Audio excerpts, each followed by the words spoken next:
এই মেয়েটি একটি হোটেলে জব করতো। একদিন এক সিওর সাথে তার বিয়ে হয়। সিও খুব খারাপ মানুষ ছিল। সে বিয়ের পর থেকে তার সাথে খারাপ ব্যবহার করত, তবুও সে সব সহ্য করে যাচ্ছিল শুধুমাত্র তার সন্তানের কথা ভেবে। যখন সে একদিন দেখলো তার স্বামী ও সন্তান দুজন মিলেই তাকে ঠকাচ্ছে, তার মাথায় যেন আকাশ ভেঙে পড়লো। সে আর সহ্য করতে পারলো না।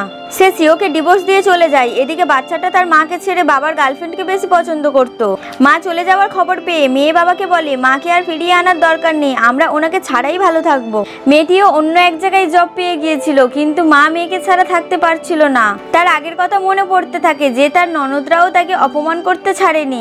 নতুন অফিসে মেয়েটার একটা বন্ধুও হয়। সে তার সব ইচ্ছার সম্মান দেয়। সে তার কাজের জন্য অনেক পুরস্কারও পেয়েছিল। সবকিছু ঠিকই চলছিল, কিন্তু একদিন হঠাৎ সেখানে সিও আসে আর মেয়েটিকে বাড়ি যাওয়ার জন্য বলে। মেয়েটিও বাড়ি যেতে রাজি হয় না, তাই সিও পরের দিন তার গার্লফ্রেন্ডকে সঙ্গে করে মেয়েটির অফিসে আসে যাতে তাকে আরো বেশি কষ্ট দেওয়া যায়। মেয়েটির বুক ফেটে যায়, কিন্তু মুখ ফোটে না। নেক্সট পার্টের জন্য ভিডিওতে একটি লাইক করুন।